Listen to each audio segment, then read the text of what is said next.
जगतगुरु रामभद्राचार्य का डॉक्टर भीमराव अंबेडकर पर दिए गए बयान को लेकर बसपा प्रमुख मायावती ने बिना नाम लिए रामभद्राचार्य पर पलटवार किया है।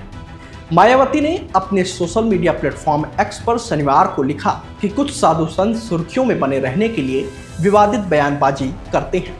उन्हें संविधान में डॉक्टर अंबेडकर के योगदान की जानकारी नहीं है, इसीलिए गलत बोलने की बजाय चुप रहें तो ज्यादा अच्छा रहेगा।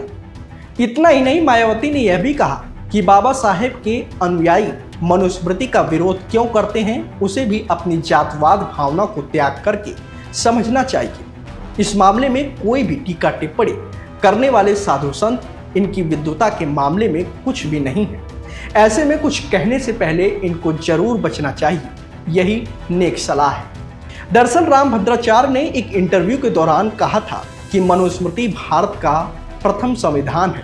मनुस्मृति में एक भी ऐसा वाक्य नहीं है जो संविधान के खिलाफ है। अंबेडकर संस्कृति को जानते तो मनुस्मृति का विरोध नहीं करते।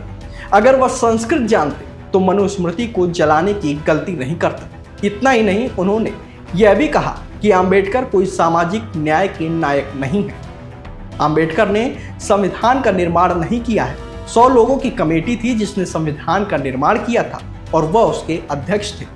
इससे पहले भी रामभद्राचार्य ने मार्च 2025 में डॉक्टर भीमराव अंबेडकर पर टिप्पणी की थी।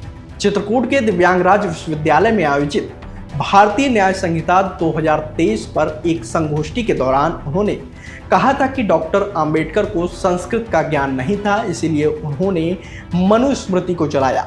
यदि उन्हें संस्कृत आती तो वे कभी ऐसा नहीं करते। साथ ही यह भी कहा कि मनुस्मृति की आलोचना की शुरुआत मायावती ने की, जो उसके वास्तविक सामग्री से अनभिज्ञ थी। इसके अलावा सपा प्रमुख को भी रामभद्राचार्य ने कहा था कि अखिलेश को संस्कृत का एक भी अक्षर का ज्ञान नहीं है। उन्हें संस्कृत आती तो मनु महाराज पर उल्टा सीधा कमेंट नहीं करते। दरअसल मनु महाराज को लेकर अखिलेश यादव ने कहा था कि यह हजारों साल पुरानी लड़ाई है। एक कोई मनु महाराज आए थे जिन्होंने गड़बड़ कर दी, जिनकी वजह से हम लोग बट गए हैं।